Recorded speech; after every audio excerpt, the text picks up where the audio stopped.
I was so curious. Why did you actually agree to do this with me? Why not? I mean, I looked at your channel. I liked the stuff you said, and I thought, why not do it? And perhaps I should be more difficult to get hold of. Perhaps I should be more difficult to do podcasts with. 6 months, yeah. Yeah, but I think we have an interesting conversation. So Andrew, tell me, what is this?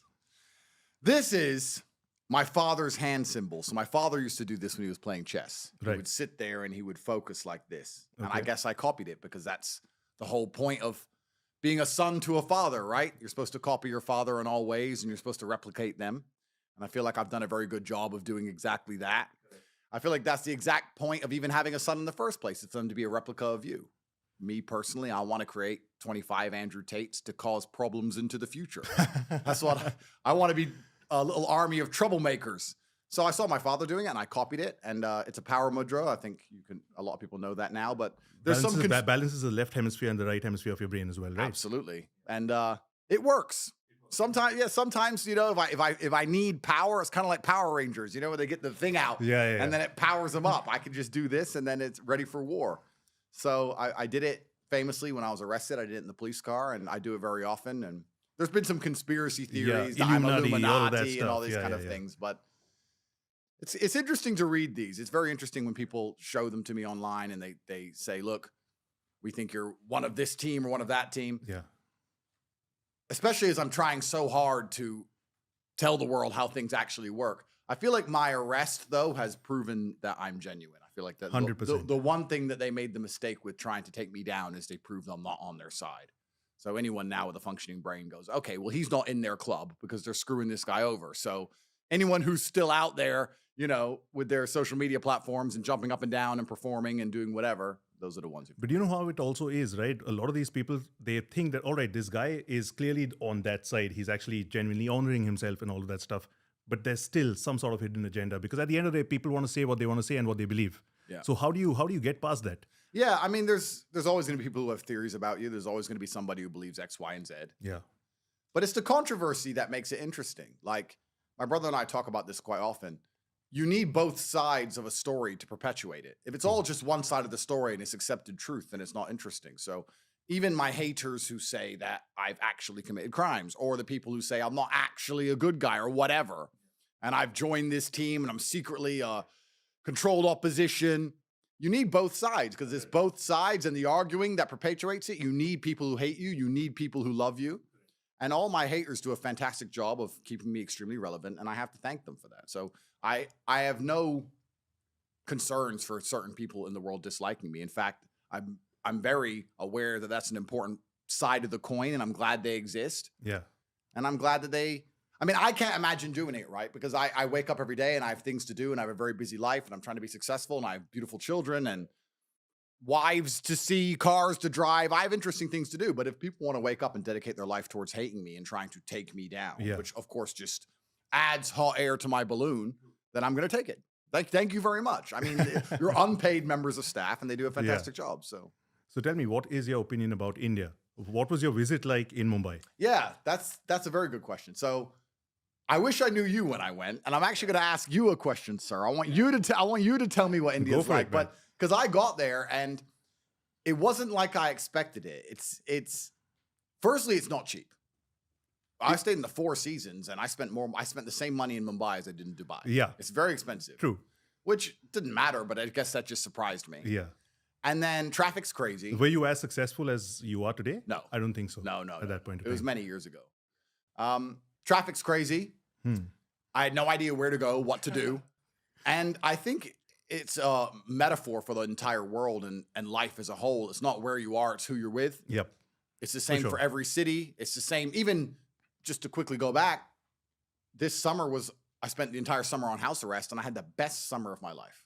The best summer of my life because there was like 20 of my friends living in this massive house, pool party every day. Yeah, I was seeing those videos of yours online as well. Yeah, it was amazing. So it's not about where you are, it's who you're with. I'm sure Mumbai could be a lot better than I experienced, but I didn't know what I was doing. It's really good. It's really fancy, but once again, like I mentioned earlier, it is the Matrix, right? You have every type of human being over there. Yeah. So staying centered is very, very crucial. Yeah. You have to be you.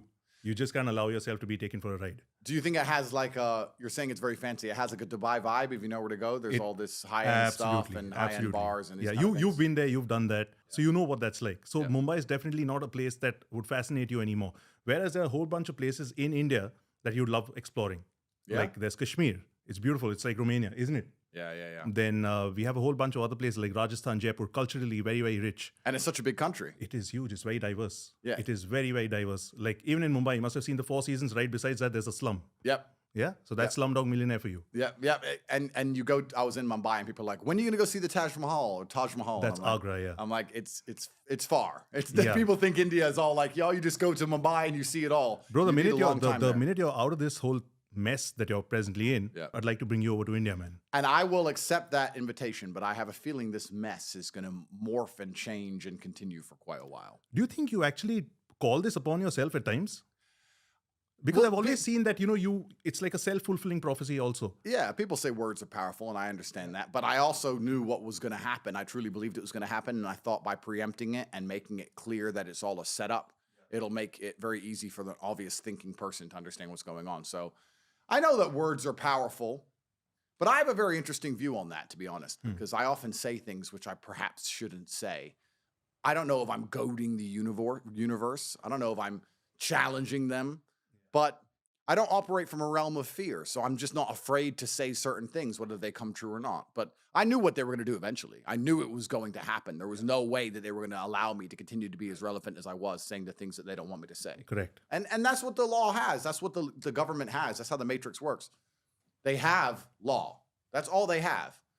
A government solution to everything is law. If you go to a government and say, we have a problem, they say, okay, pass a law that fixes the problem. So, and then they have the legal system.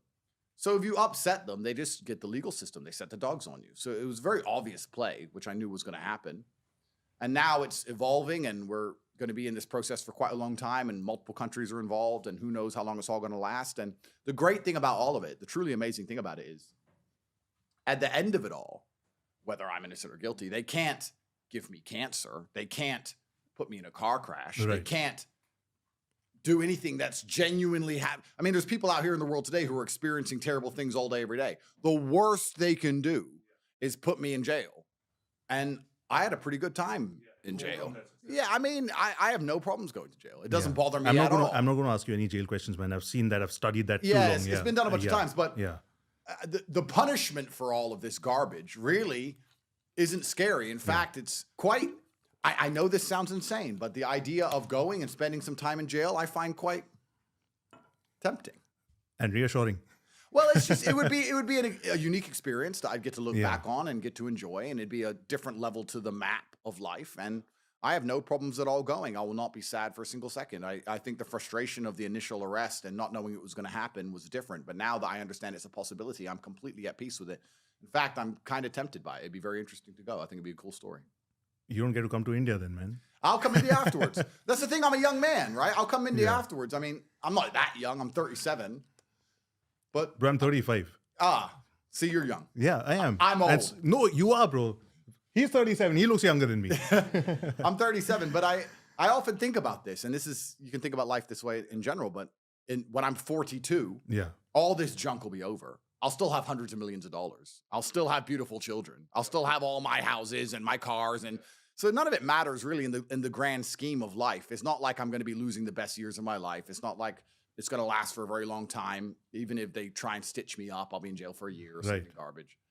So nothing, it really isn't a concern to me. And I guess sometimes I feel old because I can't fight like I used to. Mm-hmm. But then sometimes I feel very young, reaching the level of success I've reached at only 37 years of age. Yep. And you go, and sometimes I go to these meetings with other Bugatti owners, or I used to go and look at development properties for these 20, 30, 40, $50 million apartments. And everyone there is 50 plus, 60 plus, gray hair. Yeah, this was in Dubai? This was in a few different places, Right. Dubai and Germany, Yeah. a few different places.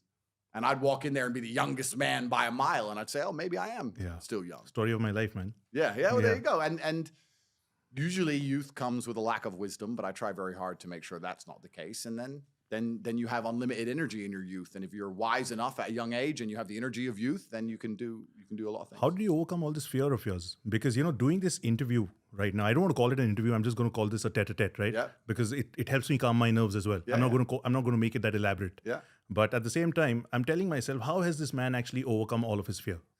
Well- I'm overcoming myself right now in the midst of this interview with you. Well, I'm not sure I've overcome all my fears. I think that fear actually increases your ability to perform in many ways. Correct. I think that being scared is a fantastic thing in the right scenario.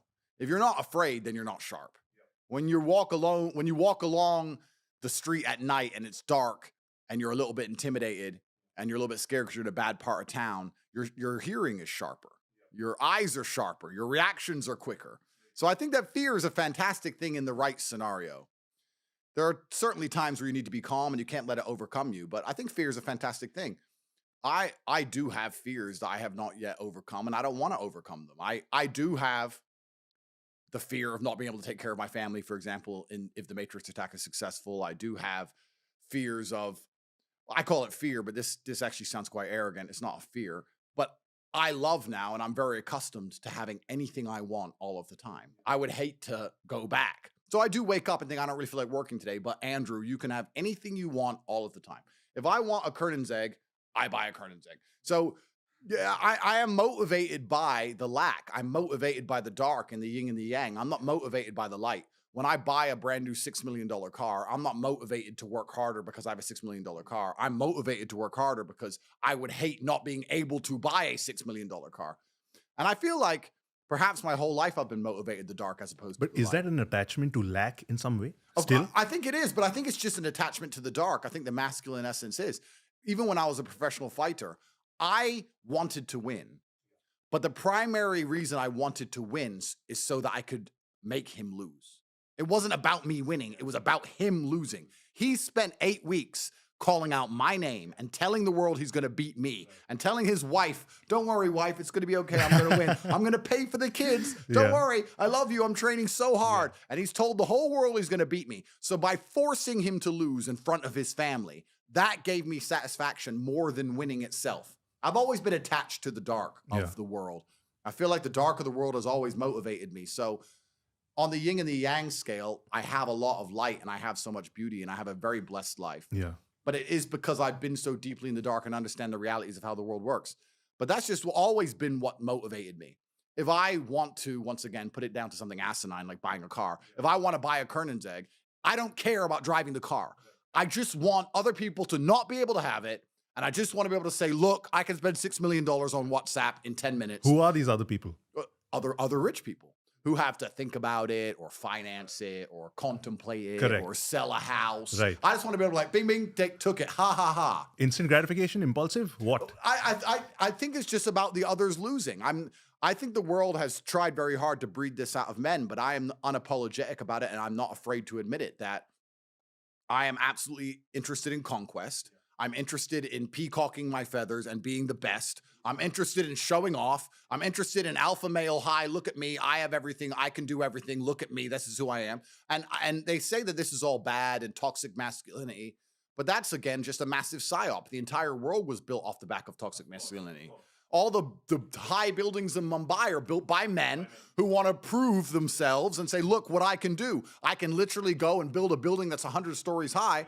You need an ego. And I'm ego-driven and ego-fueled, and I don't let it control me, but satisfying my ego makes me happy, and feeling pride makes me happy. How And do you I'm- prevent the ego to sabotage you? Well, the ego sabotages you when you allow it to delude you.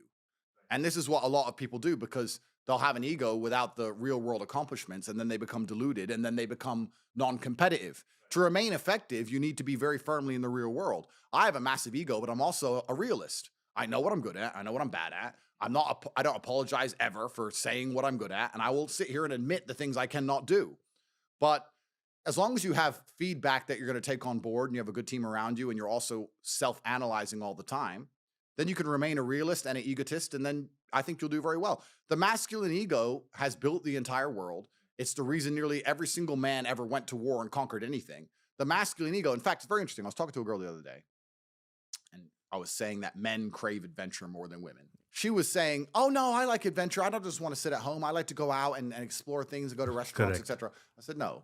What you like to do is run around, go into restaurants and and going shopping. You call that an adventure. Masculine adventure is the men who decided to go to Antarctica and freeze to death. There's no shopping.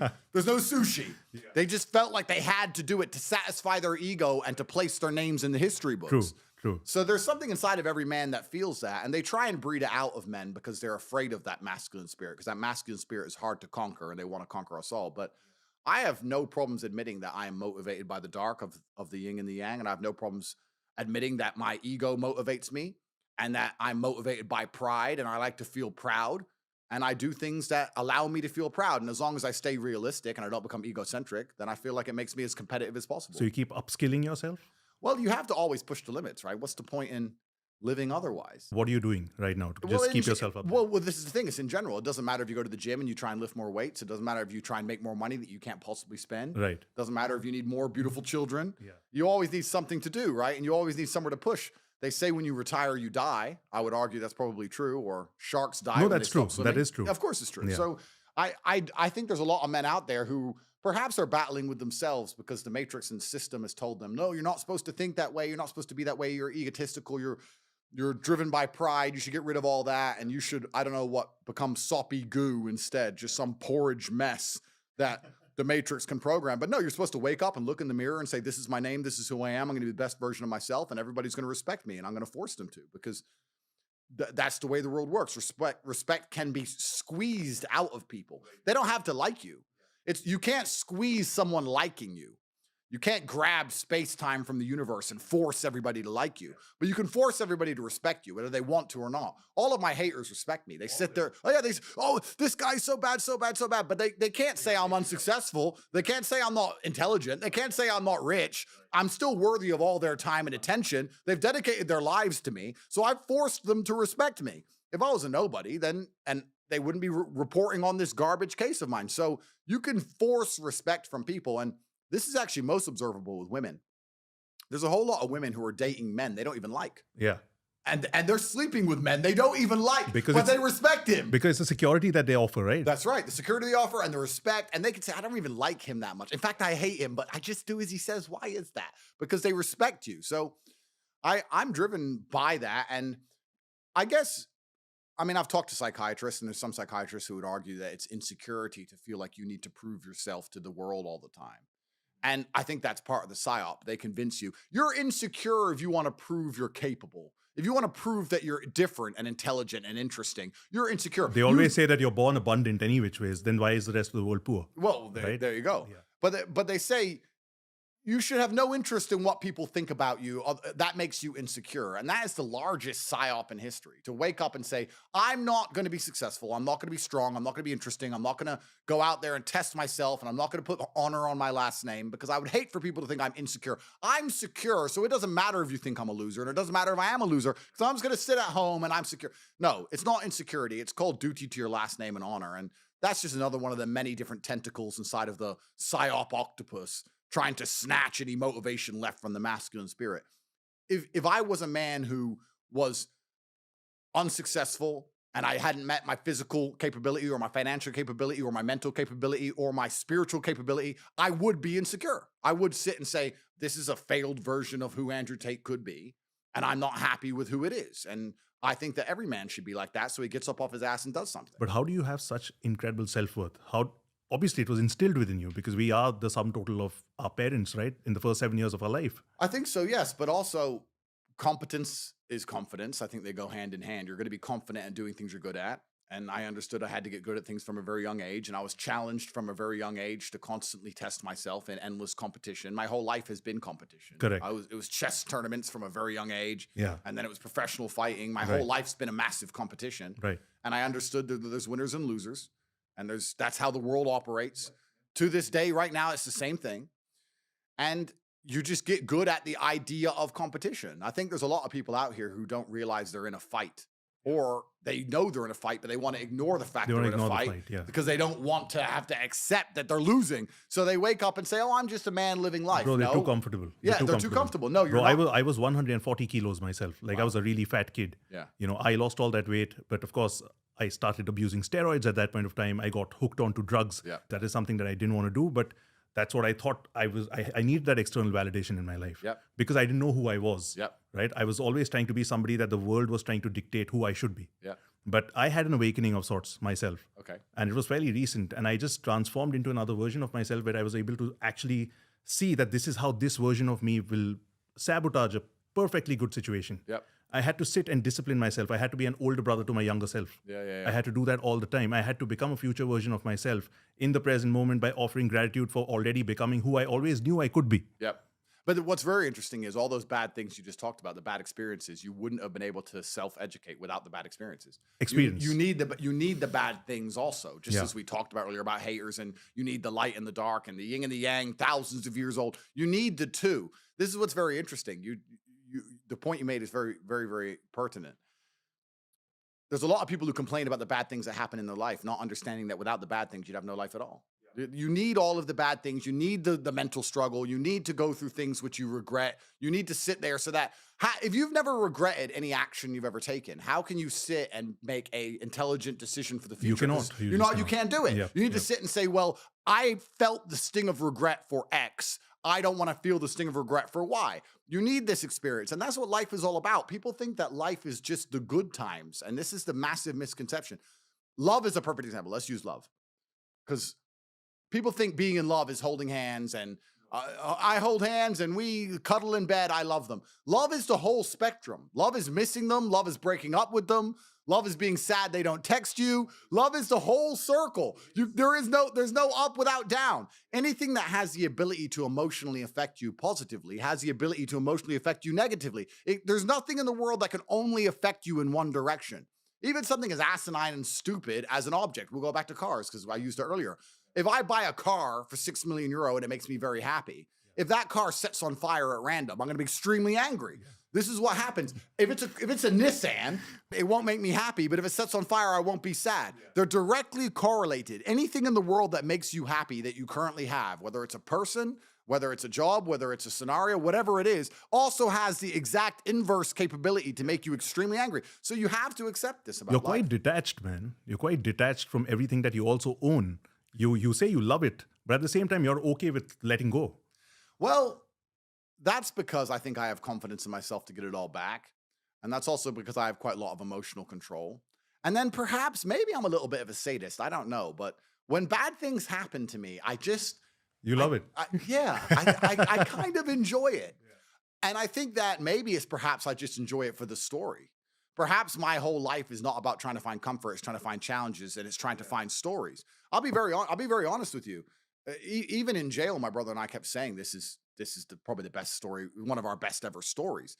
That's what life is about to me. And if you were to say to me right now, Andrew, do you want to spend a year living in comfort and flying around the world and sleeping with girls and doing whatever, or do you want to spend a year in a jail in Mongolia? I'd probably choose the jail. Maybe I'm a sadist. Maybe I'm nuts. But for me, it's all about the challenges. It's not about the comforts. That's what I'm interested in, and I want to have stories to die with. So when bad things happen, But then what happens to your wife? What happens to your kids? well, exactly. That's part of the story. Yeah. That's probably one of the best All right. parts. All right. What's going to happen to them? Yeah, dude. Maybe will she stay loyal? Of course, I'm the top G. But come on. But what happens to her? What happens to my kid? How much did I miss my child when I couldn't see them? How did they get to Mongolia to even come visit me? Was I allowed visits? What, did I get in a fight in there? Did I die in jail?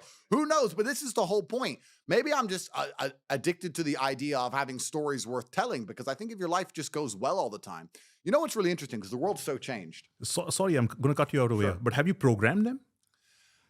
Have I programmed myself to think that way? Yeah, programmed your wives, your kids, that this is the that I'm going to go through right now. You guys better be prepared. Well, I think anyone who's with me understands that Yeah, it's a possibility. yeah.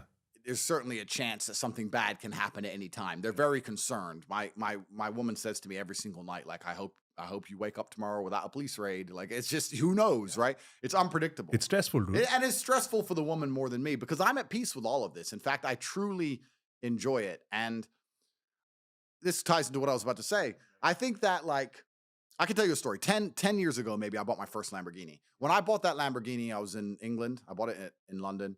I was still in Luton a lot because my mother lived there. That was talk of the town. everyone talked about it. Everyone cared. Facebook was on fire. Tate That as a happens. Lambo. Yeah. It was a big deal. Every time I parked it anywhere, there was crowds around it. Every time I was driving, people took videos of it, etc. And that was in England, a wealthy country. Here we are 10 years later. We're in Bucharest, Romania, technically the poorest country in Europe. You'll see a Lambo every 5 minutes and nobody cares. Nobody cares. So I feel like all the light and all the positive, now that social media has shined so much light on people's lives, and what people do is they curate their lives to only show the positive, right? So you can have people with very normal jobs and basically no money, but if you look at their Instagram feed, they look rich because they've taken that one time they went to dinner and they got the 25 different angles, and they went on 2 holidays that year. And Bro, they got all the I used to do that years back. But when I had my awakening, I was like, this is because now that I can actually afford it, I never even felt the need to put that up on my Instagram. Well, exactly. Yeah. Which is the exact point. So everyone's taken the highlight reels of their lives. So all the light has been displayed to the world, and hedonistic adaptation is real. So you need to always up the game. So a private jet, when I was flying on private jets 3 or 4 years ago, it was a big deal. Everyone copied. I mean, jets are jets. Everyone started jumping on jets. Look, I got a jet. I can get, and 20 other people get together and they chip in, they get a jet and they film it. And what I'm saying is, there's only so many levels you can raise the bar in the light. There's only so many levels you can raise the bar. I have the Bugatti, I have the Koenigsegg, I have a jet, I have a yacht, but Yeah. you can raise the bar up there. That's done. But the dark is a cesspool. It's endless. It's It a is. swamp. Yep. And I'm not going to pray anything terrible happens to me. I would never do that. In fact, I pray for the opposite. My point is, at least there are endless stories in the swamp. You're an I feel- explorer. You're an explorer. There's an explorer, yeah. And I feel like in the light, there's only so many stories. Okay, you get a fast car, you get a nice house, you get beautiful women. Okay, you have some children. Okay, you sit around with your boys, you laugh, you go for a nice drive, you go to nice places, blah, blah, blah. But I don't feel that the maybe it's the pain I'm addicted to. I'm not sure. Yeah, it that has to be swamp that. is interesting That story to is me. done with. You've already mastered that story. It's done. So it's the next story that you're looking for. And yeah, and that's what's so interesting about my current scenario, because you end up sitting here thinking maybe the dark is the most appealing side of it. Maybe that's what Yeah. I want to happen. But we're going to see. But I think that it's also very interesting if we're going to analyze it from a metaphorical perspective, where if you're a man in the middle and you don't have the light yet, often you'll find the light by jumping into the dark. Yep. What does Newton say? They're equal and opposite force. The deeper you go, if we imagine, let's imagine the yin and the yang. Let's imagine there's a line in the middle and you have the light and you have the dark underneath it. If you're standing in the middle, the deeper you'll dive into the dark, it's like coiling a spring. The higher you'll bounce back into the light. This is what's happening right now. Exactly. And this is also why I became successful in the first place, because I've always been capable of fighting and going through pain and dedicating myself and doing difficult things and having hard things happen to me and being emotionally regulated. So perhaps what's so interesting about it is, even if I want the dark, no matter how deep I dive into it, no matter how much mess I try and get myself in, I'm just going to end up springing back and having more fans and more followers and more people talking about me and more social media. Bro, and it's more the money. emotional regulation that I'm worried about. I'm like, how the hell does this guy do it? Well, How do you manage that? Yeah, for me, it's relatively easy Because it's a new dark again. It is, but that's part of I'm looking for the journey. I don't want the comfort. I want the challenge. I'm looking for the journey. So no matter what bad is happening to me, part of me is always going to sit there and detach myself from myself and analyze it from the third person and say, wow, fantastic. This is going to be a great opportunity for you. You're tapped It's a in, great man. opportunity for you to prove yourself to yourself and prove yourself to everybody else and prove yourself to God. And I think that that's what's truly appealing about life for me. And I don't think it's even that unusual. I mean, people look for adventure. Let's look at those poor billionaires who went on that submersible sub. They have all the money. Yeah. They've been everywhere. They've had every position you can have in. They've driven every car. They've done it all, right? So what's left? Well, they want to challenge themselves and take a risk. They knew it was risky. That's why they wanted to do it, because it was risky. I don't find things like that appealing. I don't find the idea of risking my personal safety as regards to going to space or going into the ocean appealing. I find it more appealing to allow God and allow life to put me in scenarios where I need to prove the mettle of my character by absorbing all of the negativity around me and converting it into light. I like the idea of jumping in the swamp and swimming down to the bottom and touching the floor and coming up without a drop of dirt on me and saying, look, that's how bad life can get. Here I am, Mr. Rich and Mr. Successful. So I have a different view of it, but I'm very, very fortunate that I'm I mean, I'm sure God's going to give me the scenarios I'm looking for. He's going to give me the good and the bad, and they go together. And anybody at home who is in a negative scenario or in a negative situation who's complaining needs to understand that they need to embrace it and use it as a springboard, because there's no light without dark, and they're equal and opposite forces. I think it's Newton's third or second law. If you push against something, it's pushing back against you. This is how the universe works. Resistance. Resistance, absolutely. What is will? What is will?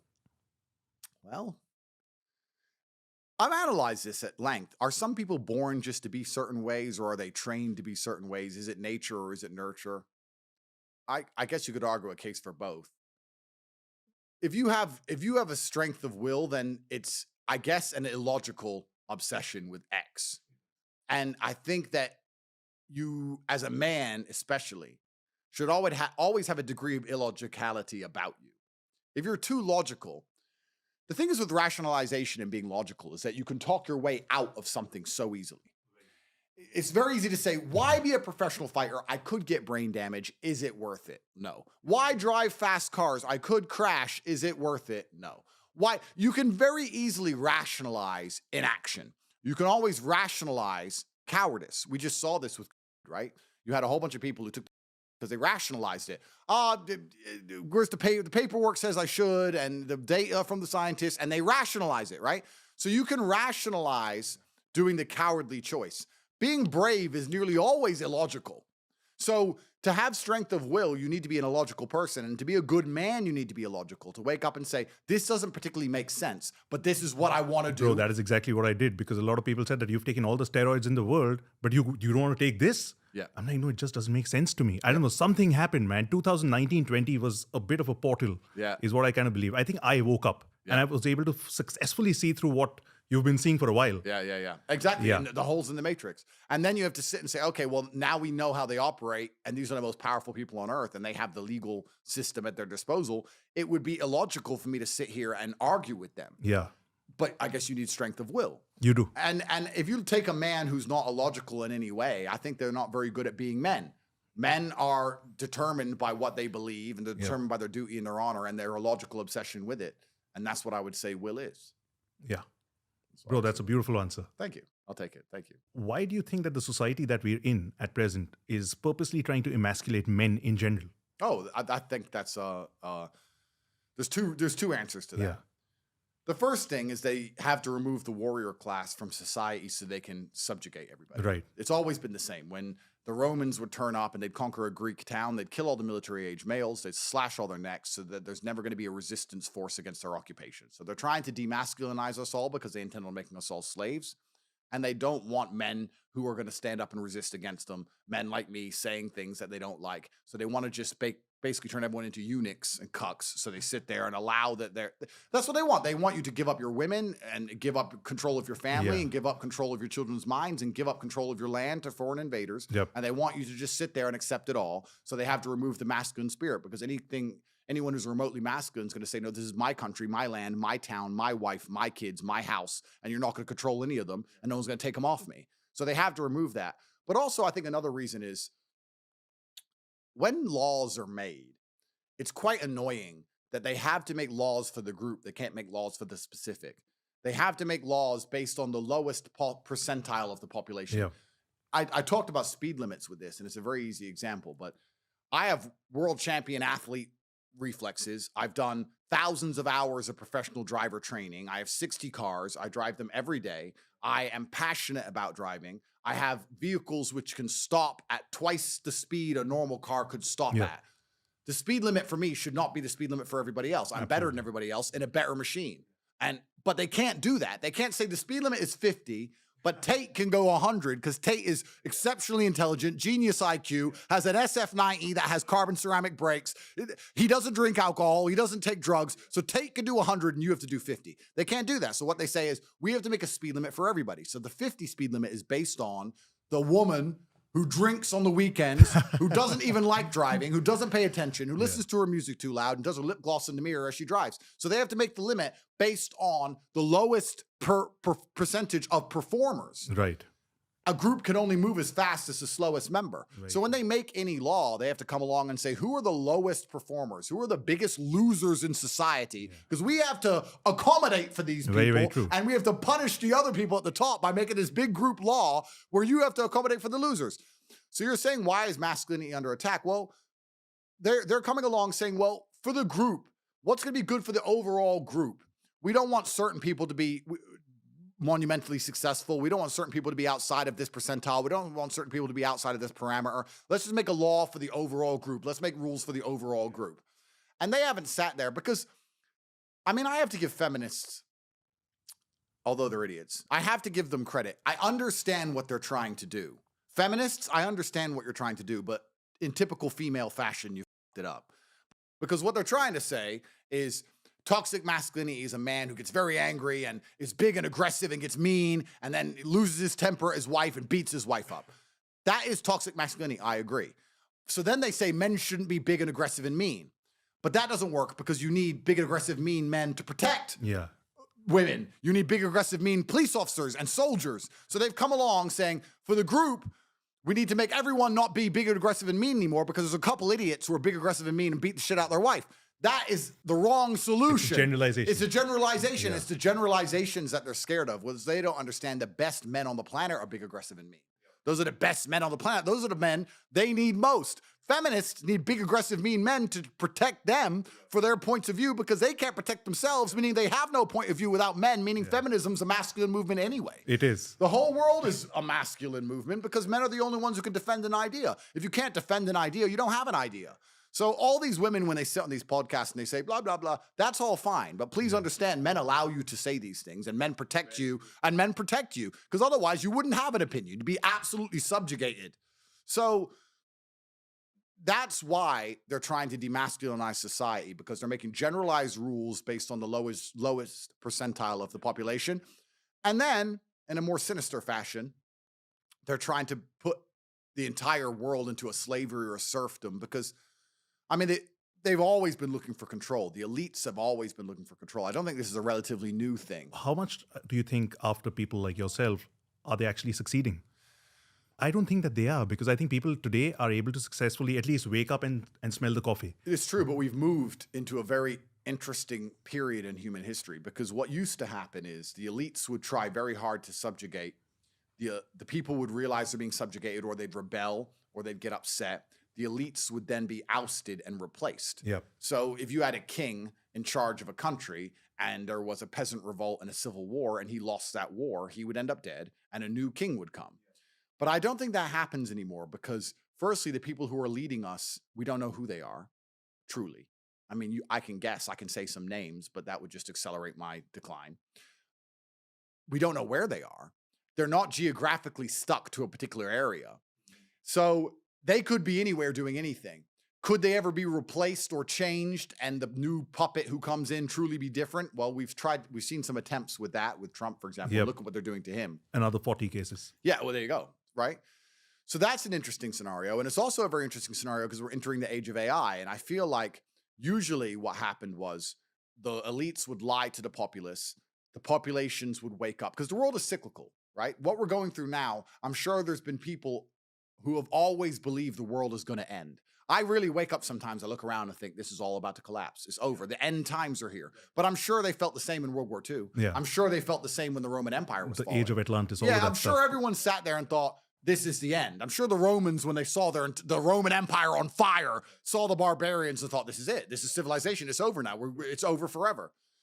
So we've always felt that way. But I've sit and realized that what would happen is in this cyclical system is that the peasants would rebel against the elites and the elites would be replaced and the elites would come in with perhaps truthful intentions and over time would begin to lie and they'd continue to lie and lie and lie and lie until eventually the population would once again fight against the elites and the elites would be replaced and they'd come along with a version of truth and they'd lie and lie and lie and lie. But now we're entering a period because they've pushed it too far. They've lied too much. Every single thing they say is a lie. Every single system is broken. Nobody stands a chance of getting out the matrix. You're never going to be able to pay off your house. You're going to stay poor forever. Everybody's upset. Everybody wants to rebel. But we can't replace our elites very easily, one. And two, I feel like we've moved paradigm from lying to just brutal force because I think AI is going to be used to force everybody to comply. So it's interesting in only 10 years ago. Do you also think that the elite have sabotaged their own situation by building AI? Well, that's another conversation. Well, whether AI will become sentient and take them down, I'm not Skynet, sure. right? Yeah, Skynet. And that's very scary to me. But 10 years ago, they want the population to comply with something. They had to lie to you and convince you to do it. And I feel like we're now moving into a new age where they don't need to lie to you. They don't need to convince you to do it. Soon it's going to be, we don't care if you want to do it or not. Do it. Otherwise, you're not going to get your food parcel delivered to your 15-minute city pod. It's just going to become brutal force. And they can use AI to do that with police.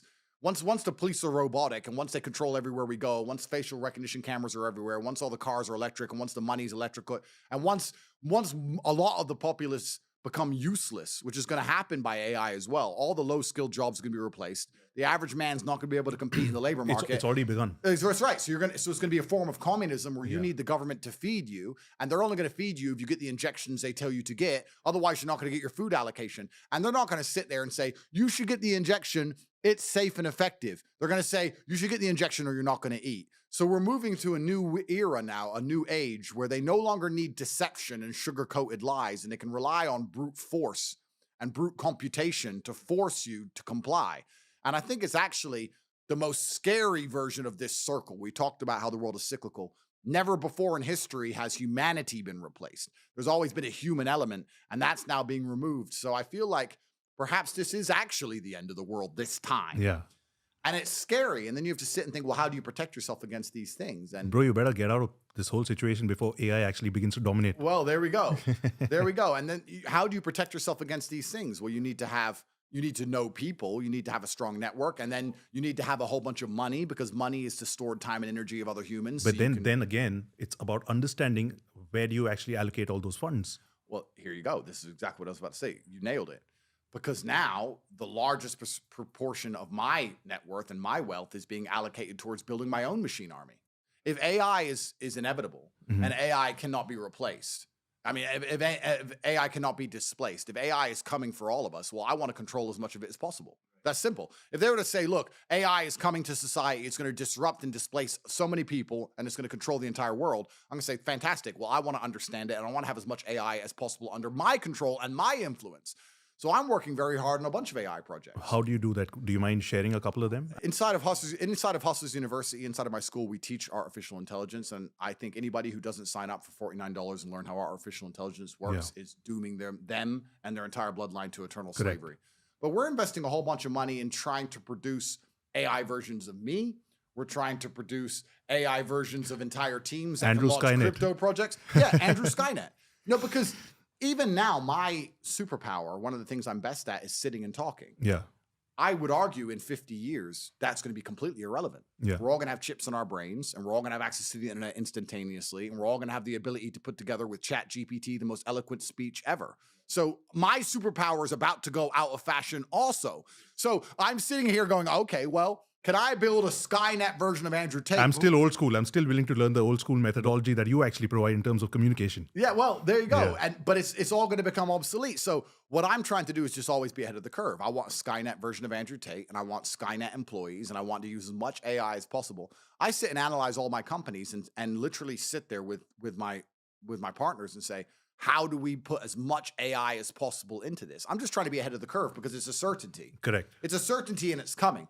It's amazing to me the average man will sit at home, watch this podcast, understand that AI is a certainty, understand it's going to be used to enslave him, know that his only weapon against it is to have AI or understand AI or use AI to make enough money so that he can at least skirt around the system or be geographically free or move to another jurisdiction and still do nothing. Like it's panic stations, truthfully, for humanity. And I just feel very glad that I'm in the position I'm in, where I am to a degree outside the matrix, at least financially. My brother and I say all the time, we must say it 5 times a day as we walk past each other, thank God we got out. Because if you're still stuck in it right now, it's very absolute important. Slavery is coming. I'm learning as well. Yeah, it's coming. I'm not where you are, but I'm close. There you go. You get there. Yeah. Bugatti in Mumbai. Bro, I can't buy a Bugatti in Mumbai because somebody bought one and it actually got stuck on a speed breaker. No way. Yeah, dude, that Really? actually happened. Yeah. Wow. We have so many speed breakers, we actually have to take a car like that. Wow. No ground I'll have clearance. to look that up. Is it on YouTube or something? Yeah, I'll send you a video. Okay, send it to me. I want to see that. But bro, what are the main characteristics of this resistance? And it's like you're building this whole army of yours, right? Like you rightly said, through AI. Yeah. So, I mean, primarily to resist, I think. You're teaching people in Hustlers University what is AI, what's it all about. But I'm not really able to I'm not able to phrase this accurately. But you're creating your own army of sorts. But when people actually see this podcast, they're going to catch wind of this and they're going to be like, Andrew's ahead of the curve. He's catching up. So how do you neuter that? Yeah, I think that firstly, the masculine spirit is the number one form of resistance. I think that's always going to be the case. Yeah. It's always going to be men who say, no, we're not going to accept this, which is why they're trying so hard to stamp it out of us, which is why a lot of my work isn't about teaching AI or teaching money. It's trying to teach men to be men again and just say this. You can be a man unapologetically, and you can feel like a man unapologetically, and you can have male opinions and masculine worldviews completely unapologetically. I think that's the most important thing I can do for the resistance against enslavement. But in terms of Hustlers University and the school we've built and the things we teach, it's kind of interesting. To me, it was such an obvious play to launch a school like this because all of the traditional education systems are, one, overpriced, and two, don't teach you anything. They don't. They really don't teach you anything. I talk to girls who go to university, and I love to say this. I say, what did you learn today? And they come home and go, what do you mean? No, today. You went to school today. Yeah. What did you learn today? They say, oh, I'm studying psychology. No, I didn't ask what you know. What did you learn today?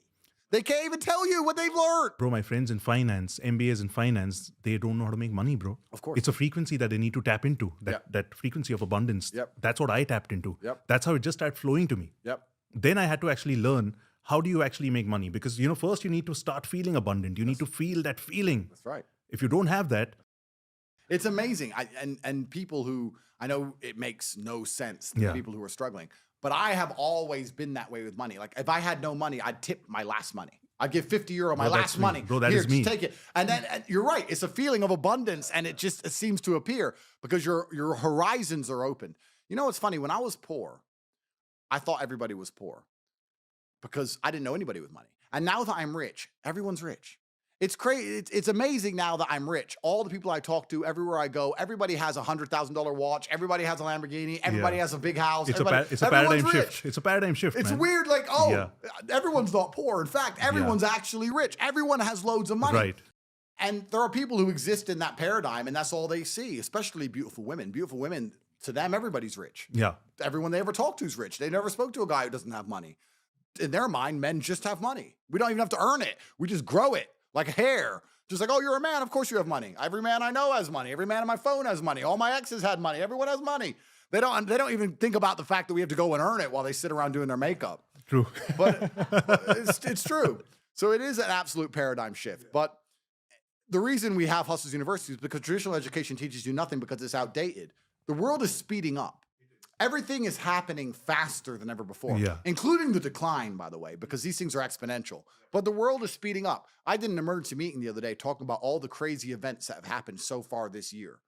And we are now, all of our dopamine receptors are so fried. We're so uninterested. Think about it. There was Miami aliens. There was Jews in tunnels. There was a Russian terror attack. Think of all the crazy stuff that's happened. And within 2 days, you're like, yeah, whatever. Boring. Next. What was your opinion about the Miami alien thing at the shopping arcade? Well, that's what I mean. I don't even know. I didn't get to the answer of it. No one ever told me. Was it aliens? Was it kids who were having a fight? Why were the police? But all our dopamine receptors are so fried now. The news is happening quicker. The world is happening quicker. Our attention spans are shorter. We all have TikTok brain. We're overstimulated. So how can you have an educational system where you expect someone to sit down there and spend 4 years learning information from 1992 and then walk out of there with any kind of value?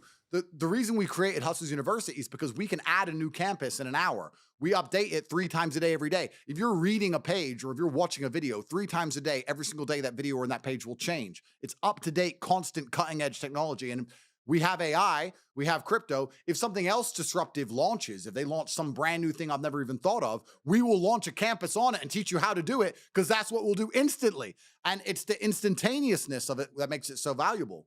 There's no other educational platform like that on the planet. And you need to be cutting edge in all things and you need to be first in all things. If you're first, it's often very hard to lose.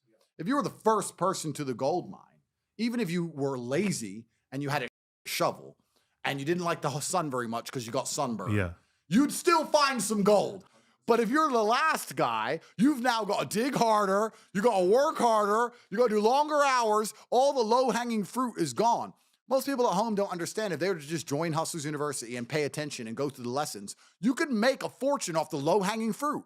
You can make a fortune off all the apples that are easy to pick. You don't need to go to the top of the tree. That's for the person who came last, and all the bottom apples are gone. So I don't want to be elitist, but often I do find myself when I see people who say, oh, I really tried, and I know they haven't really tried. Do you resent them? Do you resent people like that? I don't think I resent them as long as they're not too close to me. I don't want them in my circle. I can't have anyone who's in my house. They drain your energy, right? Yeah, because they steal your energy. Yeah. Anyone who's near me who said, I tried and I messed it up, has to go. Because I don't like that negative energy around me because it's sticky. But if I'm out there in life and I'm meeting someone who I barely know and they're telling me how they tried and they failed, partially, like I said, I don't want to be elitist, but part of me makes me feel happy about that. There's no winners without losers. I have no problem seeing losers lose. I'm not a philanthropist. I'm here to help the people who want to help themselves.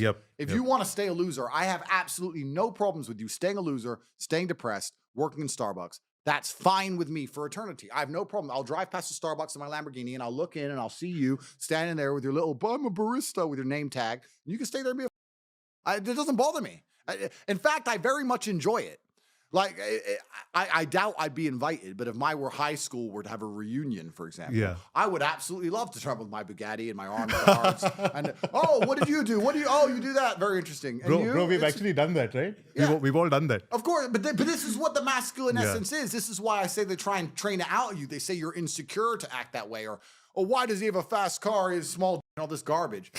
No, but it's all a psyop. There's nothing insecure about wanting to be the king, proving you're the king, not being deluded, but proving it with real world achievements and walking through life saying, yeah, I'm the man, I'm top G, that's who I am. I earn it, every single piece of it, head to toe, whether it's the physicality or the finances, none of it was given to me. I did it all myself. I'm top G now. Here are all my wives. They all adore me. Ha, ha, ha. You can't do it. Ha, ha, ha.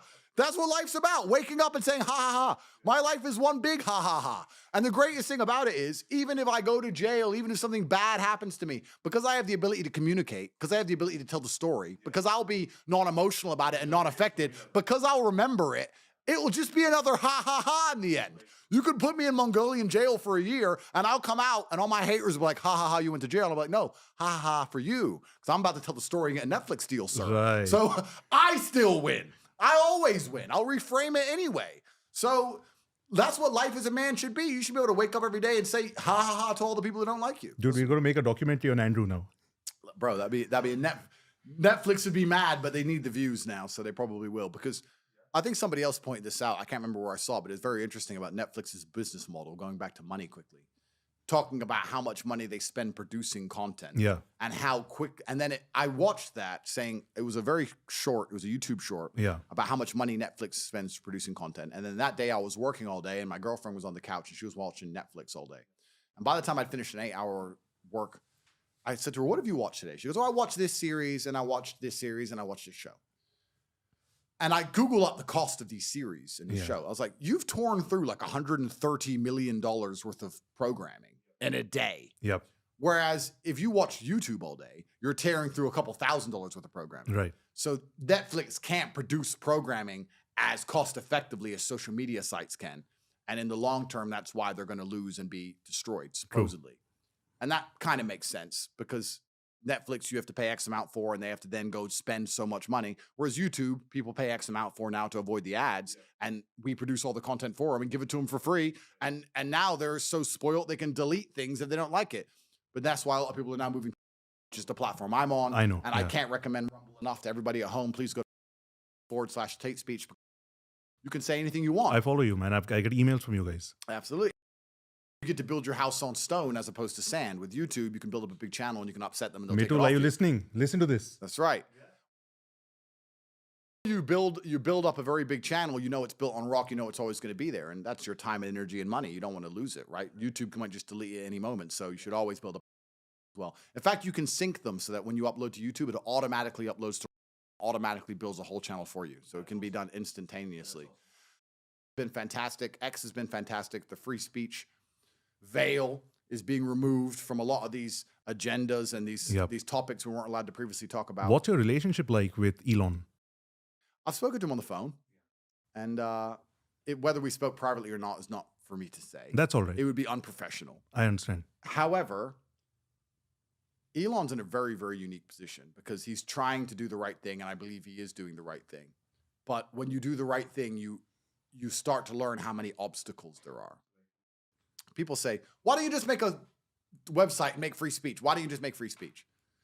And that's the people who say that have no experience in the world. They don't. Because everything is complicated. Everything is difficult because now you have legal challenges from all around the world. You have different laws in every single jurisdiction. You have then power structures within your country, like the Senate or the government who are going to try and stop you. Then you have the unofficial power structures like the money and the big banks who are going to try and stop you. And the media machine's going to try and attack you. And they're going to look through your personal life and try and find attack vectors. Correct. Everything is complicated. Everything is extremely difficult. In fact, the only time this has been proven, I've been proven incorrect on this point, just to segue quickly, is El Salvador. Mm-hmm. Because I used to say to my brother, why don't they just lock everybody up? These gangs are out of control. Society's out of control. There's no way you're going to be able to lock up all of these people without locking up some innocent people. But the percentage of innocent people you lock up will be lower than the percentage of innocent people who are dying on the street or constantly afflicted by gangs or at the mercy of criminals. So it's still better overall for the innocents. I understand there's going to be an individual innocent who ends up in jail who doesn't belong there, but in the generalized for society, grand scheme of things, it's better to be in there. Yeah, you have to do something to fix this. Now, as I said, there's going to be one particular innocent person who goes to jail who shouldn't have been in jail, and that's going to be bad for him. He's going to have a bad life story. But for the good of the country, sometimes innocents have to die to sacrifice for the good of the country. Why don't they just lock everybody up and actually fix this? And my brother and I said, well, we've never run a country, so it must be impossible because of Amnesty International. You'll get sanctions against your bank. The Western countries and the Western nations won't allow you to do it because that's going to go against their legal systems and show how ineffective they are. And the media machine's going to attack you, and you're not going to be able to finance anything. Correct. And then the president of El Salvador just turned up and did exactly that and fixed it. And I was like, wow. Because I thought there'd be something to stop him. I thought something would just stop him. I was like, it can't just be that simple. Turns out it is actually that simple. And he also adopted Bitcoin, which is another big FU to the international banking cartel. And because this international banking cartel that would have wrecked him for this initially, they would have taken all his money and sanctioned his country and prevented them from transferring dollars. And BlackRock has bought Bitcoin like crazy, man. Of course. Yeah, so crypto's the future anyway, which was a fantastic move for him. But the fact that he just made it simple is an amazing thing. I think it's one of the only times I've overestimated the complexity of a task and believing it was impossible. Perhaps I'm not giving him enough credit because I'm a massive fan of him. I think he's done a fantastic job. Perhaps it was more complicated than I understand, but he managed to pull it off. And Elon's currently in the mess now of free speech is a lot more complicated. Correct. And he's trying to pull it off, but I think he's doing the right thing. But he has your back. Well, he's pushing in the right direction. Yeah. And nobody's perfect, but at least if you're pushing in the right direction, you're trying to do the right thing. But Andrew, like, you know so much that's happening. A lot of people talk a lot of shit about Neuralink and all of that stuff. And of course, you've spoken to Elon. I mean, that's not a conversation that I'm going to pry on. Yep. But what do you think of Neuralink? I'm scared of Neuralink, bro. It's scary. Yeah. I look at all these things, they're scary. I mean, if you're paralyzed, obviously it's life-changing. Yeah. It's amazing. And this is the technology that we're going to end up having, whether Elon develops it or somebody else develops it. That's the way the directions of the world is going. It's just scary to me. It's scary, the idea of having a chip in my brain. That is very scary because who controls that chip? Who can access that chip? What does a hacker do? What does a government do? Is that chip plugged into what? These are all brand new questions. Right. We're entering a brand new world. The whole concept of, the... Yeah, well, exactly.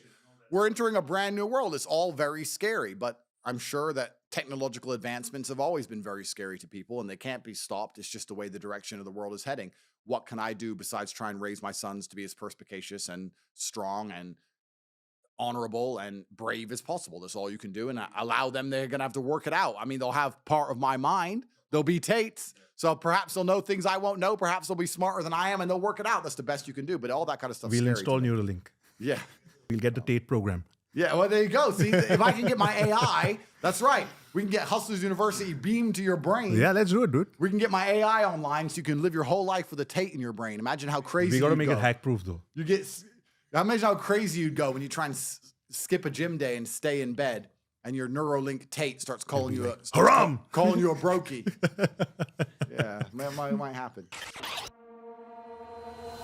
see, I've seen a lot of people that are really successful, but this esoteric wisdom that you have is something that a lot of people don't have. I think being rich is as good as I imagined it to be when I was poor. That I have lived the best life. You were having a chat with your girlfriend, and you also have a lot of wives. So do they not actually get insecure of one another? You know, actually, this is one of the questions I get asked most often by women and men. You say on these podcasts you have all these wives, and you say on these podcasts you have all these girlfriends. How many wives is it? And do they live together? Somebody told me 11. Nobody knows how many women I have, or so yeah. I'm never lonely. Is my life really the best life possible, or have I just framed it that way? I don't know.